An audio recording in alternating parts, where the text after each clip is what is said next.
Good evening. Such a joy to join you all. और भाई और बहनों, आप सबको गुड इवनिंग। बड़े आनंद की बात है कि मैं आप सबके साथ जुड़ पाया। So it is always, I count it a privilege to meet many brothers and sisters from different parts of India. मैं हमेशा इस बात को अपना सौभाग्य समझता हूं कि भारत के अलग अलग हिस्सों से लोगों को, भाइयों बहनों को मैं इस माध्यम से जुड़ पाता हूं। Uh, what is the joy in this? अब इसमें आनंद की क्या बात है? The Lord was working in each one's heart, और प्रभु हर एक के हृदय में काम कर रहा था। and slowly the Lord has redeemed each one of you and brought us together. और धीरे धीरे प्रभु ने आप में से हर एक को छुड़ाया और इस प्रकार से हमें एकत्रित किया। So it's the Lord who has done this work. और इसलिए प्रभु ही है जिसने इस काम को किया है। We are all in the same boat. हम सब मानो उसी नाव में हैं। The Lord has redeemed us from place to place and put us all in a boat. So to say. प्रभु ने हमें अलग अलग हिस्सों से छुड़ाकर, हम कह सकते हैं, कहने के लिए मान लीजिए कि हम एक ही नाव में हैं। So this is the boat which is the boat of faith we are traveling in. और ये जो नाव है वो विश्वास की नाव है जिसमें हम जा रहे हैं। And we have to protect ourselves inside this boat. और इस नाव के अंदर हमें अपने आप को सुरक्षित रखना है। And we have many challenges, और इस सफर में हमारी कई कई चुनौतियां हैं। especially against faith. विशेषकर हमारे विश्वास के खिलाफ कई चुनौतियां हैं। So we have to fight those battles to protect our own faith. और इसलिए उन लड़ाइयों को हमें लड़ना होगा हमारे अपने विश्वास को सुरक्षित रखने के लिए। So main battle is keeping our conscience clear और मुख्य लड़ाई जो है वो ये है कि हम अपने विवेक को साफ रखें and keeping our heart pure और हमारे हृदय को हम शुद्ध रखें, so that the Lord can abide with us. ताकि परमेश्वर हमारे साथ रह पाए। So and in this process, because we have challenges, और उसी के साथ साथ इस प्रक्रिया में क्योंकि हमारी चुनौतियां हैं, इसलिए so we gather here to encourage one another. हम यहाँ एकत्रित होते हैं एक दूसरों को प्रोत्साहित करने के लिए। So in fact, all of us have a contribution to make in this. और इसलिए इस मामले में हम सबके पास एक कुछ योगदान है करने के लिए। It's like a body. ये एक शरीर के समान है। So like I may be speaking now, a- I'm like a tongue, और उदाहरण के तौर पर अब मैं प्रचार कर रहा हूं, इसलिए मैं शायद एक जबान की तरह हूं। and others are like eyes. और दूसरे लोग आंखों की समान हैं। Some are like ears. कुछ लोग कानों के समान हैं। Some are like heart. कुछ लोग हृदय के समान हैं, Those who are praying, जो प्रार्थना कर रहे हैं। and whole body is dependent on one another. और ये पूरा का पूरा शरीर एक दूसरों पर निर्भर है। So that's how we are being protected in this evil world. और इसी तरीके से इस दुष्ट संसार में हम सुरक्षित किए जाते हैं। And also, this evil world is influencing our flesh. और इसी के साथ साथ ये जो दुष्ट संसार है ये हमारे शरीर पर भी प्रभाव डालता है। So when I say flesh, it's more to do with ourself. और जब मैं कहता हूं शरीर, तो इसका ज्यादा संबंध हमारे स्वयं से होता है। I would like to read a verse in 1 Timothy मैं एक वचन पढ़ना चाहूंगा, पहला तिमुथियुस chapter 6, उसका 6वां अध्याय, verse 12. उसका 12वां वचन। Fight the good fight of faith, take और hold of eternal life to which you are called, and you made a good confession in the presence of many witnesses. वहां लिखा है, विश्वास की अच्छी कुश्ती लड़ और उस अनंत जीवन को धर ले जिसके लिए तू बुलाया गया और बहुत से गवाहों के सामने अच्छा अंगीकार किया था। See, we made a confession once देखिए, एक समय था हमारे जीवन में जब हमने एक अंगीकार किया था that I'm a sinner, कि मैं एक पापी हूं, I have a savior मेरा एक उद्धार करता है who took the punishment for me, जिसने मेरे लिए अपना वो दंड सह लिया। and not only he redeemed me from the guilt of the past, और अब ना केवल मेरे अतीत के अपराध बोध से उसने मुझे छुड़ाया है, and he wants to give me this eternal life. वो मुझे ये अनंत जीवन देना चाहता है। And that life he keeps giving me little by little, it progresses and increases. और वो जीवन वो मुझे बढ़ती मात्रा में थोड़ा थोड़ा करके देते रहता है और वो बढ़ते जाता है। And Paul is saying, I am fighting this fight of faith. और पौलुस कहता है मैं विश्वास के इस कुश्ती को लड़ रहा हूं। My faith is that Lord will preserve me and keep giving me that eternal life day by day. मेरा विश्वास यह है कि प्रभु मुझे सुरक्षित रखेगा और दिन प्रतिदिन मुझे वो अनंत जीवन देते ही जाएगा। Yeah, this one is in 1 Timothy. He makes a somewhat similar statement in 2 Timothy also. अब ये पहले तिमुथियुस में था, पर लगभग लगभग एक ऐसा ही वाक्य वो दूसरे तिमुथियुस में भी कहता है। It's after he progressed, almost he has come to the end of his life. अब उसके उन्नति करते करते करते करते लगभग लगभग वो उसके जीवन के अंत तक पहुंच चुका है। So it is in 2 Timothy chapter 4 verse 7. और ये दूसरा तिमुथियुस चौथे अध्याय के 7वें वचन में पाया जाता है। I have fought the good fight. I have finished the course. I have kept the faith. वो कहता है मैं अच्छी कुश्ती लड़ चुका हूं, मैंने अपनी दौड़ पूरी कर ली है, मैंने विश्वास की रखवाली की है। So see what a way he is finishing. अब देखिए किस तरीके से वो अपने जीवन का अंत कर रहा है। So I said we are like a body. और मैंने पहले भी कहा कि हम एक शरीर के समान हैं। So think about one organ, something like liver. और आपके शरीर के किसी एक अवयव के बारे में सोचिए, मान लीजिए आपका लिवर है, Liver है, or maybe kidney. या उसके बजाय आप सोच सकते हो मानो आपकी किडनी है। So there are people who live up to 40 years, 50 years, 60 years, 70 years. और ऐसे कुछ लोग होते हैं जिनकी आयु 40, 50, 70 वर्ष तक वो रहते हैं। Or maybe 80, 90, 100. या हो सकता है 80, 90, 100 के उम्र उम्र तक वो लोग जीवित रहते हैं। But the same kidney works for all those years. पर उतने वर्षों तक वही की वही किडनी काम कर रही है। See how it sustained for such a long time. अब कैसे इतने लंबे समय तक वही एक ही किडनी काम कर रही है? Because that kidney is protected uh, to keep itself pure. क्योंकि वो किडनी सुरक्षित है, उसने मानो अपने आप को शुद्ध रखा हुआ है। If any kidney or liver gets bad nourishment and gets spoiled early, अगर कोई भी किडनी हो या लिवर हो, उसको अच्छा पोषण ना मिले और जल्दी वो खराब हो जाए तो so kidney will die or liver will die. Along with that, a man also can die. Body can die. और होगा ये कि उस व्यक्ति की किडनी खराब हो जाएगी, हो सकता है उसका लिवर खराब हो जाए, पर उसी के साथ साथ ये भी संभावना है कि वो मनुष्य जिसका वो है वो भी खत्म हो जाए, वो भी खराब हो जाए। What is the fight Paul is talking about? और अब कौन सी कुश्ती या कौन सा संघर्ष है जिसका जिक्र पौलुस कर रहा है? As an organ in the body, he is saying, I am keeping my heart clean and my faith clean, rather. और एक शरीर का अवयव होने के नाते वो कह रहा है कि मैं अपने आप को शुद्ध रख रहा हूं, या उससे भी ज्यादा बढ़कर हम कह सकते हैं वो अपने आप के विश्वास को शुद्ध रख रहा था। So, this is the fight he has battled. अब ये वो संघर्ष, ये वो लड़ाई थी जो वो कर रहा था। We may say, oh, I have faith, brother, I am okay, I am okay. और हम कह सकते हैं नहीं भाई, मेरे अंदर विश्वास है, मैं तो ठीक हूं, मैं तो ठीक हूं। But it has to be tested. पर उसकी परीक्षा होनी जरूरी है। And Paul's faith was tested. और पौलुस का विश्वास परखा गया। Who tested it? किसने परखा? God himself tested it. परमेश्वर स्वयं ने उसके विश्वास को परखा। So he overcame and he became victorer. और उसने उस पर जय पाया और वो जयवंत हुआ उस पर। In fact, in that verse, along with that, he says in 2 Timothy 4, he says, so reward is waiting for me, he says. और उसी के साथ साथ आगे दूसरे तिमुथियुस चौथे वचन में ही, चौथे अध्याय में हम पढ़ते हैं कि वो कहता है मेरे लिए एक प्रतिफल है जो मेरा इंतजार कर रहा है। See, he knew that the Lord is waiting for me. He is the one who helped me all this journey and he will give me a reward.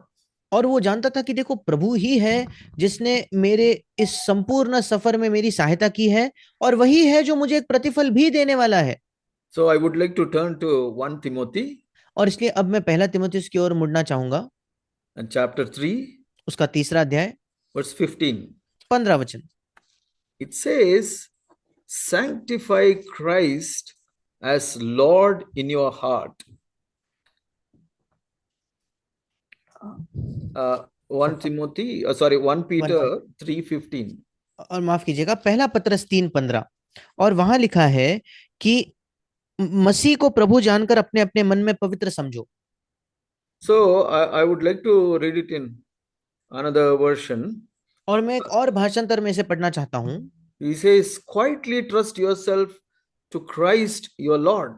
और वो कहता है दूसरे भाषांतर में कि चुपचाप प्रभु जो मसीह जो आपका प्रभु है उसके प्रति अपने आप को समर्पित कीजिए। So that means what Peter is saying, see, there will be lot of struggles around you.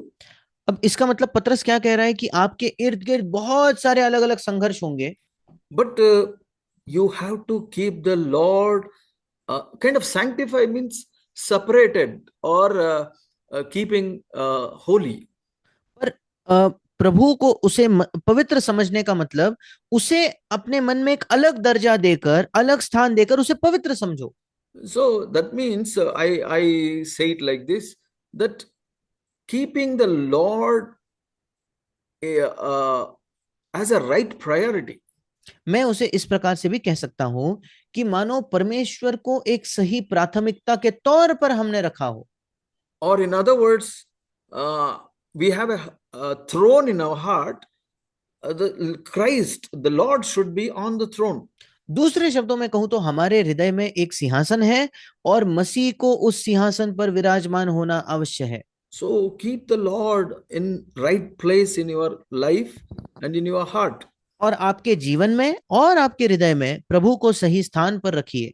That's how we can overcome the battle of life. इसी तरीके से हम अपने जीवन के उस लड़ाई पर विजय प्राप्त कर पाएंगे। See, you just think about verse 8. अब आप 8वें वचन के बारे में सोचकर देखिए। So in fact, I would like to read it from Living Bible. और मैं उसे लिविंग बाइबल इस भावानुवाद से पढ़ना चाहता हूं। Now, this word to all of you, और वो कहता है, अब ये वचन आप सबके लिए, you should be like one big happy family, आप सबको एक बड़ा खुशहाल ऐसा परिवार होना आवश्यक है, full of sympathy towards each other, एक दूसरे के प्रति सहानुभूति रखने वाले, loving one another with tender hearts and humble minds, एक दूसरे से बहुत ही नम्र हृदयों से, करुणामय हृदयों से और नम्र मनों से प्रेम करते हुए। then verse 9 says, don't repay evil for evil, और फिर 9वें वचन में क्या लिखा है, बुराई के बदले बुराई मत करो। don't snap back. Maybe you can read in Hindi itself, brother, verse 9. और 9वां वचन, बुराई के बदले बुराई मत करो और न गाली के बदले गाली दो, पर इसके विपरीत आशीष ही दो, क्योंकि तुम आशीष के वारिस होने के लिए बुलाए गए हो। So he is providing a kind of a background, what exactly happens in our life. और अब वो एक संदर्भ, एक पृष्ठभूमि देने की कोशिश कर रहा है कि हमारे जीवनों में होता क्या है। So these are, see, like somebody does evil to me, what do I do now? अब मान लीजिए कोई मेरे खिलाफ कोई बुराई करता है, अब मैं क्या करने वाला हूं। So I should not fight back. अब मुझे पीछे मुड़कर लड़ना नहीं है। And I have to sanctify the Lord in my heart. और मुझे प्रभु को अपने जीवन में, अपने हृदय में पवित्र मानना है, उसको अलग रखना है। That means I keep my eyes on the Lord. इसका मतलब मैं अपनी आंखें प्रभु पर जमाए रखता हूं। Or in other words, like I said, I am giving a place for right place in my heart to the Lord Jesus. दूसरे शब्दों में मैं अपने हृदय में प्रभु यीशु मसीह को उसका सही स्थान दे रहा हूं। That means I am asking the Lord, Lord, my self is saying something. Lord, what do you want me to do in this situation? इसका मतलब मैं प्रभु से कहता हूं, प्रभु मेरा स्वयं जो है इस परिस्थिति में ये करना चाहता है, पर प्रभु तू क्या कह रहा है, मैं क्या करूं इस परिस्थिति में। Here insult, somebody insults me, then what should I do? और मान लीजिए कोई मेरा अपमान करता है, उसके बदले मैं क्या करूं। So it says, don't insult them. और वहां लिखा है कि बदले में उनका अपमान मत करो। And giving a blessing instead. और वहां लिखा है उस बुराई के बदले उन्हें आशीष दो। See, is that easy to follow? क्या ये इसका अनुसरण करना बड़ा आसान है क्या। So again we have to go back to that verse. That's why Peter is saying, ultimately encouraging us, sanctify the Lord. That means give right place for the Lord in your life. फिर एक बार हमें उस वचन के पास जाना होगा जहां पतरस कहता है अपने मन में प्रभु को पवित्र जानकर। इसका मतलब हमारे जीवन में हमें प्रभु को उसका योग्य स्थान देना होगा, Because at that time, He is going to give us power. क्योंकि जब हम वो करेंगे तो उस समय प्रभु हमें सामर्थ्य प्रदान करेगा। It says you are called for this purpose, that you might inherit a blessing. और यहां तक कि वो कहता है तुम्हें इस कारण बुलाया गया था कि तुम्हें एक आशीष मिले। See, if we say that, oh no, no, I have to react as a human, then I may not get that blessing which God wants to give me. और अगर हम कहेंगे नहीं नहीं नहीं मुझे तो एक मनुष्य की तरह ही बर्ताव करना होगा, तब हमें वो आशीष नहीं मिलेगी जो प्रभु हमें देना चाहेगा। See, we should not forget what happened when we are born again. हमें वो नहीं भूलना चाहिए कि जब हमारा नया जन्म हुआ तब हमारे हमारे साथ क्या हुआ। It says in 2 Corinthians 5:15. दूसरे कुरिन्थ 5:15 में लिखा है, So he says he died for all. और वहां लिखा है कि मसीह सबों के लिए मरा। But now we don't live for ourselves because he died for us. और उसके आगे क्या लिखा है, अब हम अपने आप के लिए नहीं जीते, क्यों? क्योंकि वो हमारे लिए मरा। So now I need to understand. Okay, verse 17 I would like to read. अब मैं 17 वचन पढ़ना चाहूंगा। Therefore, if anyone is in Christ, he is a new creature. Why he is a new creature? The old things passed away and the new things have come. दूसरा Corinth 5:17, इसलिए यदि कोई मसीह में है तो वो नई सृष्टि है, पुरानी बातें बीत गई है, देखो सब बातें नई हो गई है। Now, what is that old thing? अब वो पुरानी बातें क्या है? See, like old John Pereira, मान लीजिए पुराना John Pereira, who wanted to live by his own power and strength. जो अपने ही सामर्थ्य से अपने ही बलबूते पर जीना चाहता था। What is the new thing which has come? अब वो नई चीज क्या है जो आ चुकी है? The Christ has come, मसीह अंदर आ चुका है, and I have to give him the right place in my heart. और मुझे अपने हृदय में उसे सही स्थान देना होगा। It's like this. I am sitting on the throne. मान लीजिए मैं उस सिंहासन पर विराजमान हूं। When I am born again, I have to take away myself from the throne and to give place for Jesus Christ. जब मेरा नया जन्म होता है, मुझे अपने आप को सिंहासन से हटाकर प्रभु यीशु मसीह को वो स्थान देना होगा। And ultimately, He is the King or the Lord. पर आखिरकार वही राजा है, वही प्रभु है। See, when Peter says, "Sanctify the Lord in your heart," that is what he is saying. जब पतरस कहता है कि अपने हृदय में प्रभु को पवित्र मानो, तो वो यही कहने की कोशिश कर रहा है। So you get out of the throne and you give place for Jesus Christ. इसका मतलब आप अपने सिंहासन से हट जाओ और वो स्थान प्रभु यीशु मसीह को दे दो। Then He will take over and He will give you power to overcome every situation. तब वो उस सिंहासन पर विराजमान होकर वो आपके जीवन का अधिकार संभाल कर आपको हर परिस्थिति में विजयी होने की सामर्थ्य देगा। If you are there, you will fight with people. अगर आप खुद उस सिंहासन पर बैठे हो, तब आप जाकर लोगों से लड़ बैठोगे। So if somebody does evil, you will do evil. अगर कोई दुष्टता करता है, आप बदले में दुष्टता करोगे। If somebody insults, you will insult. अगर कोई अपमान करता है तो आप बदले में अपमान करोगे। See, for you to be sympathetic, harmonious, kind-hearted, humble, that has to be the work of Jesus Christ. अगर आप एक मन होना चाहते हो, कृपामय होना चाहते हो, भाईचारे में रहना चाहते हो, प्रीति रखना चाहते हो, तो ये आपके अंदर प्रभु यीशु मसीह का ही काम होना चाहिए। See, when we are born again, we understood जब हमारा नया जन्म हुआ, उस समय हम ये बात समझते थे that, Lord, on my own strength, I will spoil my life. और उस समय हम समझते थे कि प्रभु मैं अपने सामर्थ्य से अपने जीवन को बिगाड़ ही दूंगा। Oh, now you please cleanse me and you come and take over my life. कृपया अभी तू मुझे शुद्ध करके आकर मेरे जीवन का पूरा अधिकार ले ले प्रभु, उसका नियंत्रण तू ले। And because through your power, your strength only, I can live this life. क्योंकि तेरे सामर्थ, तेरे उस महान शक्ति के द्वारा ही मैं ये जीवन जी सकता हूँ। See, that's why you read here 2 Corinthians 5:16. इसलिए आप दूसरा कुरिन्थ 5:16 में पढ़ते हो, Therefore, now from now on, we recognize no one according to the flesh. अतः अब से हम किसी को शरीर के अनुसार न समझेंगे। So that means we are not giving value for the self for flesh. इसका मतलब हम अपने शरीर को, अपने स्वभाव को उतना मूल्य नहीं देंगे। Now we recognize because of Christ. अब हम ये मसीह के अनुसार चीजों को पहचानते हैं, समझते हैं। See, even in fellowship. संगति में भी। So my excitement is another brother puts his trust in Christ, and I see Christ working through his life.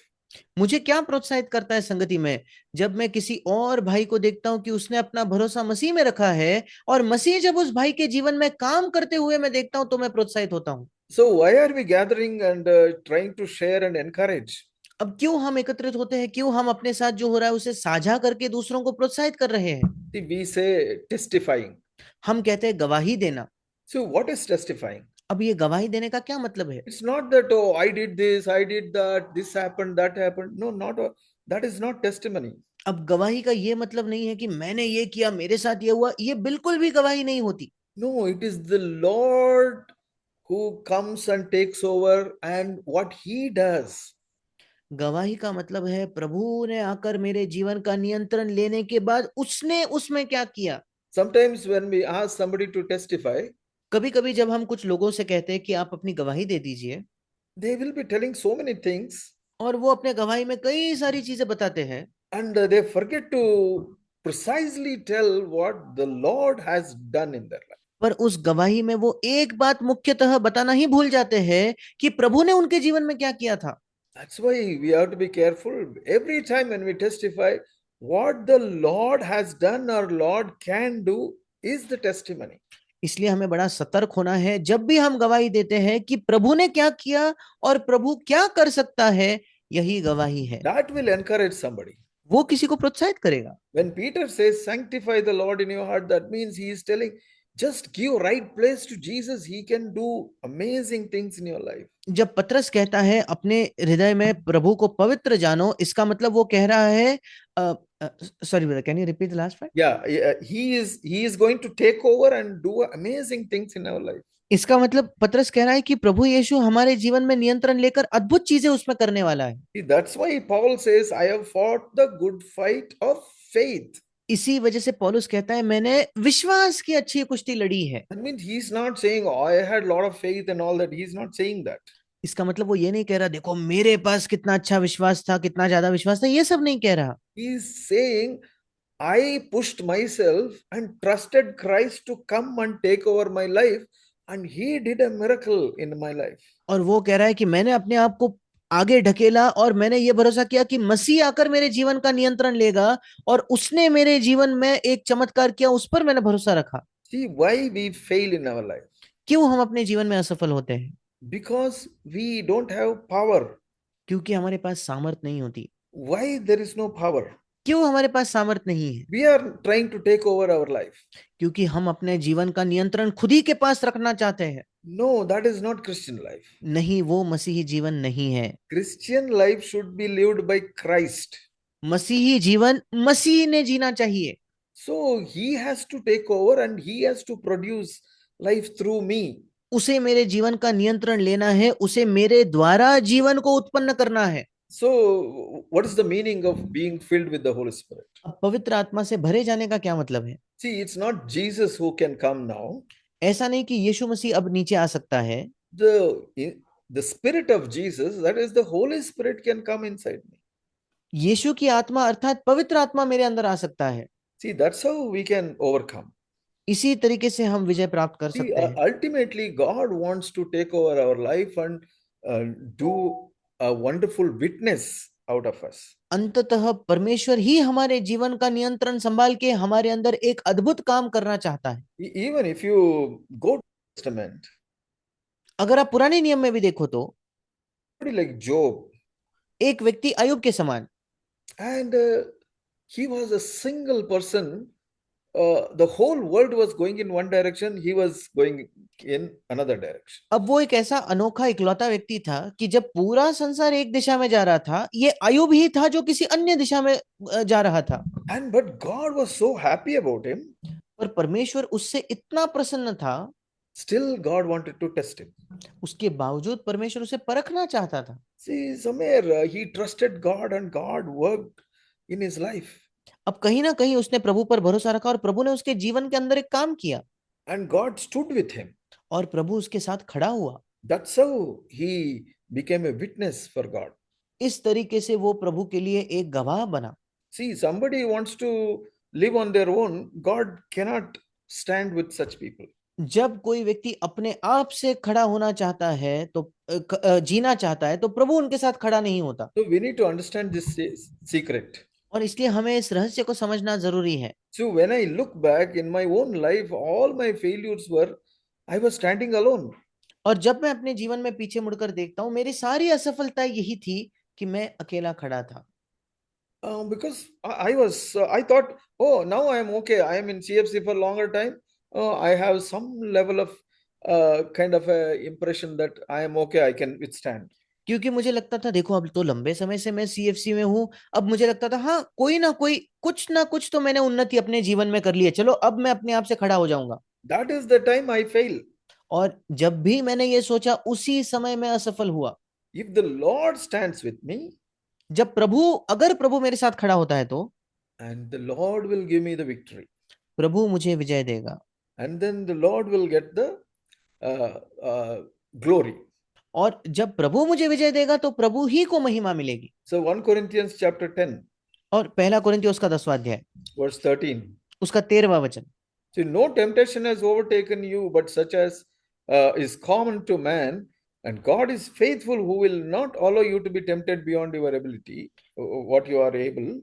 But with the temptation, will provide the way of escape also, so that you will be able to endure it. तुम किसी ऐसी परीक्षा में नहीं पड़े जो मनुष्य के सहने से बाहर है। परमेश्वर सच्चा है और वो तुम्हें सामर्थ्य से बाहर परीक्षा में न पड़ने देगा, वरन परीक्षा के साथ निकास भी करेगा कि तुम सह सको। So, this is what exactly Peter was also saying. और पतरस बिल्कुल यही बात कह रहा था।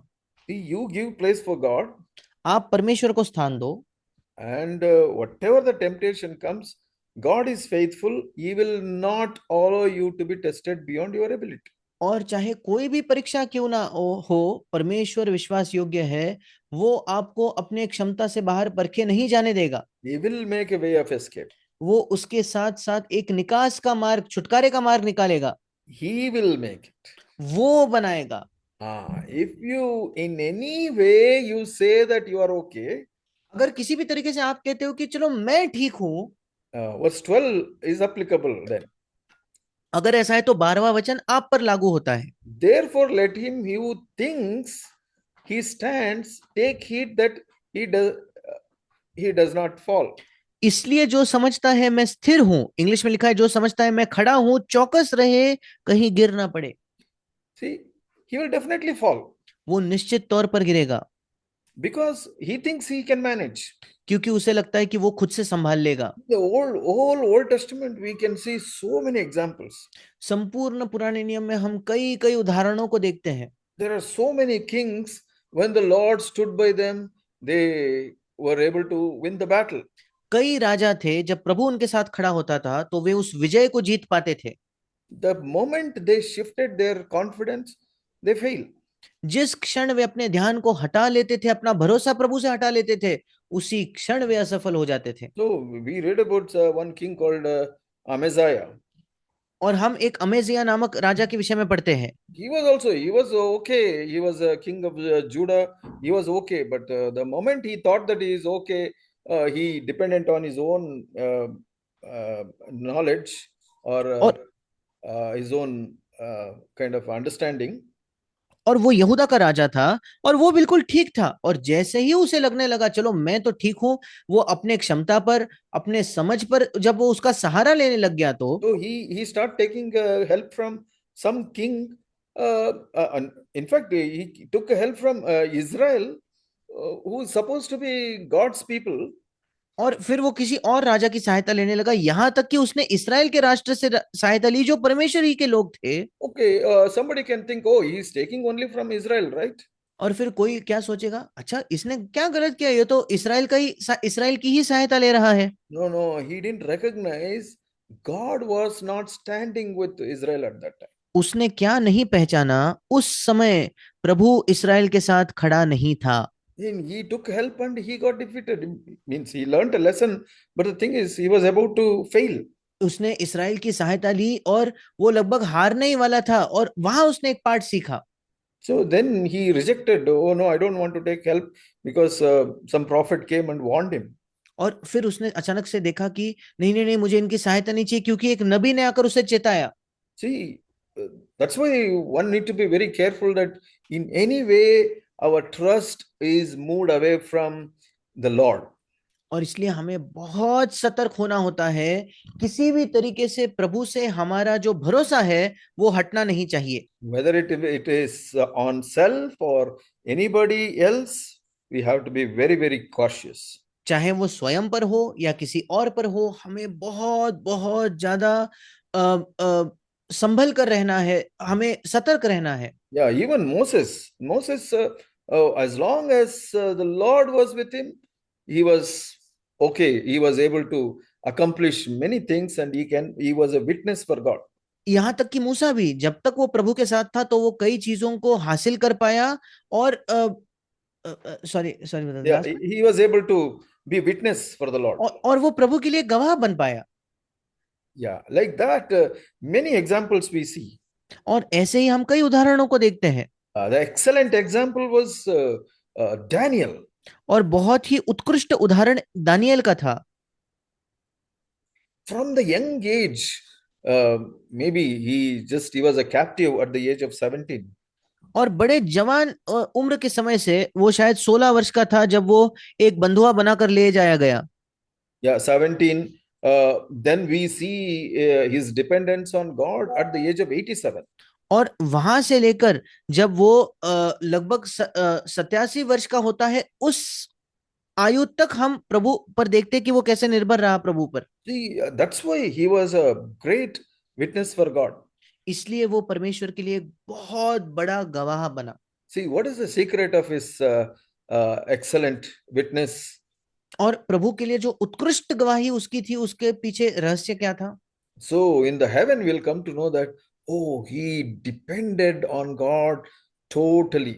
स्वर्ग में हम देखेंगे कि पूर्ण तौर पर वो प्रभु पर निर्भर हुआ।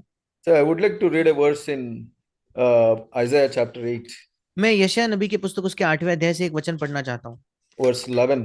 उसका 11वां वचन। So, you can read from 11 to 14, brother.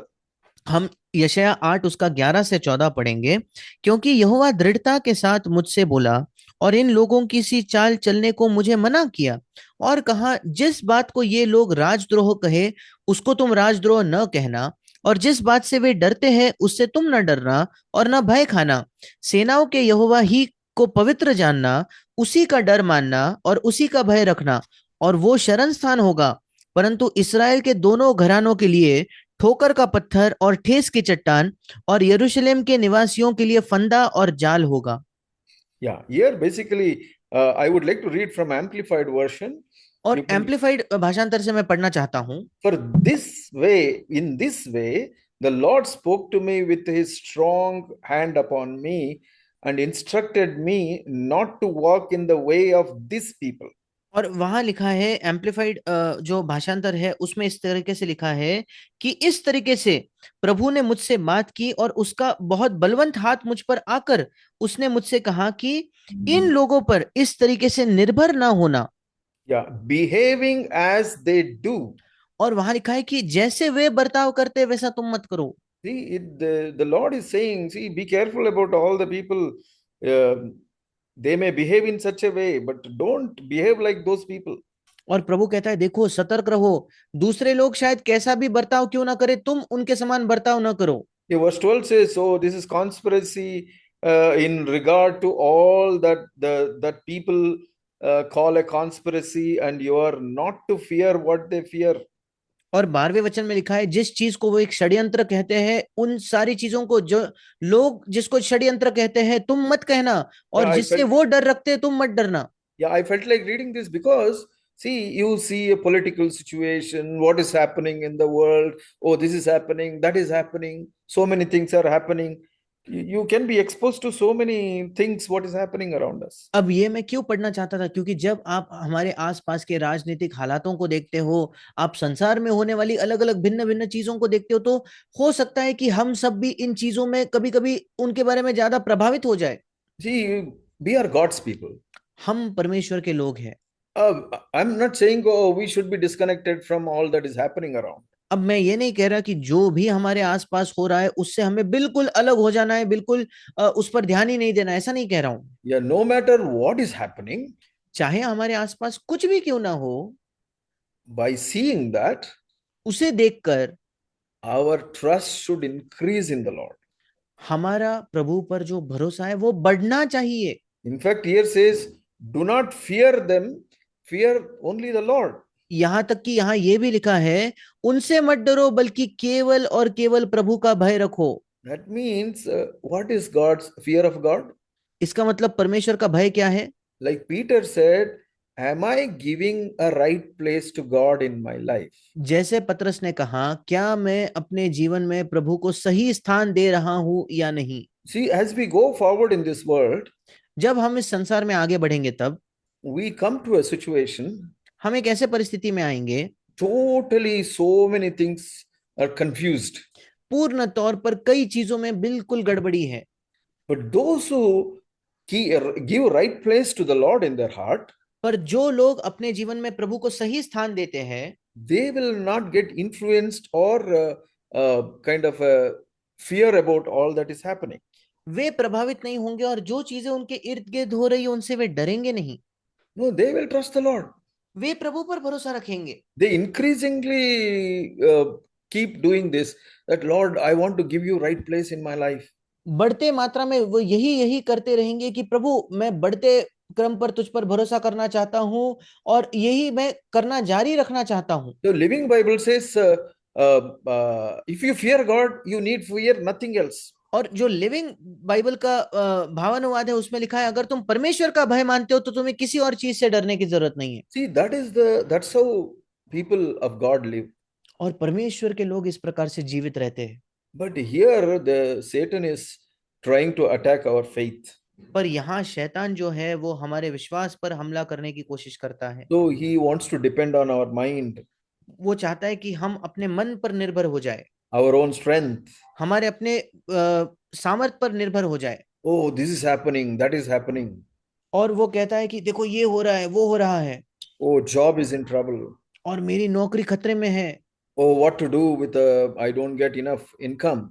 और अगर मुझे पर्याप्त मात्रा में पैसा नहीं मिलता, तनख्वाह नहीं मिलेगी तो मैं क्या करूंगा? Oh, with all this conspiracy and all the confusion, ये सारे षड्यंत्र, सारे गड़बड़ी के बीच and we forget to give right place to the Lord. हम प्रभु को उसका सही स्थान देना भूल जाते हैं, And that is where we shift our focus. और वही हमारा ध्यान भटक जाता है। But Paul said, पर पौलुस ने कहा, I fought the good faith, मैंने विश्वास की अच्छी कुश्ती लड़ी है, and I have kept the Lord in the right place in my heart. और मैंने अपने हृदय में प्रभु को सही स्थान पर रखा है। I have finished the course. मैंने उस दौड़ को पूरा कर लिया है। Not only him, he kept on encouraging others. पर ना केवल खुद के लिए, वो दूसरों को बार बार प्रोत्साहित करते रहा। So maybe let's read here what he said in Romans chapter 8. और आइए हम ये पढ़ेंगे उसने रोमियो की पत्री 8वें अध्याय में क्या कहा। So, however, verse 9, however, you are not in the flesh, but in the spirit, if indeed the spirit of God dwells in you. 9वें वचन में, परंतु जबकि परमेश्वर की आत्मा तुम में बसता है तो तुम शारीरिक दशा में नहीं परंतु आत्मिक दशा में हो। यदि किसी में मसीह का आत्मा नहीं तो उसका जन नहीं। See, he is saying that Lord should be in the right place. You should have the power of the Holy Spirit. वो कहता है प्रभु को उसका सही स्थान देने के लिए तुम्हारे पास पवित्र आत्मा की सामर्थ होनी चाहिए। If Holy Spirit is not in the right place in your life, then you are not of the Lord. अगर पवित्र आत्मा तुम्हारे जीवन के सही स्थान पर नहीं है तब तुम प्रभु के नहीं हो। It is like this. If the Lord is not sitting on the throne, हम उसे इस प्रकार से देख throne सकते of हैं, your heart, हम उसे ये कह सकते कि अगर प्रभु आपके हृदय के सिंहासन पर विराजमान नहीं है तो that means the Lord is not there. You are only sitting. इसका मतलब वहां प्रभु है ही नहीं, आप खुद बैठे हुए हो। See, it is, oh, then you are not a Christian. अगर ऐसा है तो आप एक मसीही नहीं हो। Because if Christ is on the throne, then only you are a Christian. क्योंकि अगर मसीह उस सिंहासन पर है, केवल तब आप एक मसीही हो। Verse 10, if Christ is in you, though the body is dead because of sin, yet the spirit is alive because of righteousness. 10वां वचन कहता है, यदि मसीह तुम में है तो देह पाप के कारण मरी हुई है, परंतु आत्मा धर्म के कारण जीवित है। See, your flesh is so weak and kind of sinful. आपका शरीर बहुत निर्बल है और पाप भरा है। Because Christ is in you, he is able to lead you in righteousness. क्योंकि मसीह आप में है, वो आपको धार्मिकता में चलाने के सक्षम है, क्षमता रखता है। Yeah, verse 13. और 13वां वचन, So, sorry, verse 12. और 12वां वचन माफ कीजिएगा। Yeah, so then, brethren, we are under obligation not to the flesh to live according to the flesh. Verse 13, for if you are living according to the flesh, you must die. But if by the Spirit you are putting to death the deeds of the body, you will live. 12-13 वचन, इसलिए हे भाइयों, हम शरीर के कर्जदार नहीं कि शरीर के अनुसार दिन काटे, क्योंकि यदि तुम शरीर के अनुसार दिन काटोगे तो मरोगे, यदि आत्मा से देह की क्रियाओं को मारोगे तो जीवित रहोगे। Yeah, simple explanation is like Peter said, sanctify the Lord in your heart. That means give right place to God and His Spirit in your place, in your life. Then flesh will not take over. साधारण उदाहरण जैसे पतरस कहता है कि प्रभु को अपने मन में पवित्र जानो, मतलब प्रभु को अपने जीवन में सही स्थान दो, तो तुम्हारा स्वभाव, तुम्हारा शरीर तुम पर हावी न होगा। Yeah, if you don't give, if you don't leave the throne to Jesus Christ or Holy Spirit, then the flesh will take over. अगर अपने जीवन का सिंहासन तुम यीशु मसीह के लिए या पवित्र आत्मा के लिए छोड़ नहीं देते और खुद विराजमान होने की कोशिश करते हो, तब तुम्हारा स्वयं, तुम्हारा शरीर हावी हो जाएगा। Yeah, verse 14, for all who are being led by the Spirit, they are the sons of God. 14 वचन, इसलिए कि जितने लोग परमेश्वर के आत्मा के चलाए चलते हैं वे ही परमेश्वर के पुत्र हैं। It is exactly like Peter said, sanctify the Lord in your heart. That means give him right place. Then everything will be okay. That means you will live like a child of God. ये बिल्कुल वही है जो पतरस ने कहा कि प्रभु को अपने हृदय में पवित्र जानो, उसे सही स्थान दो, फिर सब चीजें ठीक होगी और तुम परमेश्वर के संतान होने जैसा जीवन जी पाओगे। Yes, you will be a witness as a child of God. परमेश्वर की संतान होने के नाते आप एक गवाह बनोगे। See, that is the joy of a Christian. ये मसीह होने का एक आनंद है। Verse 15 says, you have not received the spirit of slavery leading to fear again, but you have received the spirit of adoption sons, as sons, by which we cry out, Abba, Father. 15 वचन कहता है, क्योंकि तुमको दासत्व की आत्मा नहीं मिली कि फिर भयभीत हो, परंतु ले पालकपन की आत्मा मिली है, जिससे हम हे अब्बा, हे पिता कहकर पुकारते हैं। See, that's why it is a great privilege to give right place in our heart to the Lord. और इसलिए बड़े सौभाग्य की बात है कि हम अपने जीवन में प्रभु को सही स्थान दे पाए। So then what is the excitement? और फिर इसमें उत्साह की बात क्या है? See, my father, Abba Father loves me. देखिए, मेरा पिता, मेरा अब्बा पिता मुझसे प्रेम करता है, And the Lord Jesus is interceding for me. और प्रभु यीशु मेरे लिए मध्यस्थी कर रहा है। Holy Spirit is sitting on the throne of my heart and he will help me walk in righteousness. पवित्र आत्मा मेरे हृदय के सिंहासन पर बैठा हुआ है और वो मेरी सहायता करेगा धार्मिकता में चलने के लिए। And now we are encouraging one another to walk this way.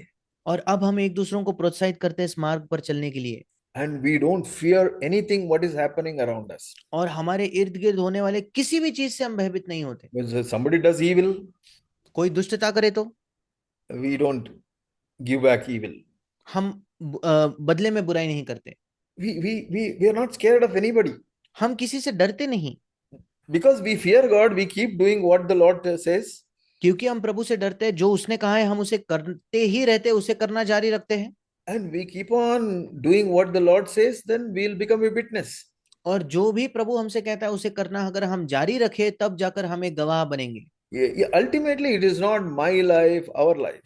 उदाहरण, आखिरकार ये मेरा जीवन या हमारा जीवन नहीं है। See, God is saying, see, these are my witnesses He is going to show it to Satan.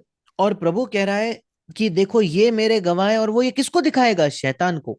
In the beginning, I said we are all in the boat, one boat. शुरुआत में मैंने कहा हम सब नाव में हैं, एक ही नाव में हैं। See, that boat where Jesus traveled, that has reached the shore. जिस नाव में यीशु मसीह सैर कर रहा था, सफर कर रहा था, वो तो किनारे तक, दूसरे किनारे तक पहुंच चुकी, When he was living on the earth. जब वो इस पृथ्वी पर था। And now we are all in the same boat. अब हम सब एक ही नाव में हैं। A lot of storms will come. बहुत सारे आंधियां चलेंगी। We all encourage one another. हम सब एक दूसरों को प्रोत्साहित करते रहेंगे। Let us look unto Jesus. आइए हम मसीह को देखें। Let us not fear. आइए हम डरे न। Jesus will take us to the shore. यीशु मसीह हमें किनारे तक ले जाएगा। The one who trusts us. जो हम पर भरोसा करता है। No. The one whom we trust. माफ कीजिएगा, जिस पर हम भरोसा करते हैं। He is faithful. वो विश्वास योग्य है। He will do it. वो उसे जरूर करेगा। May the Lord encourage us. प्रभु हम सबको प्रोत्साहित करे। Amen. आमीन।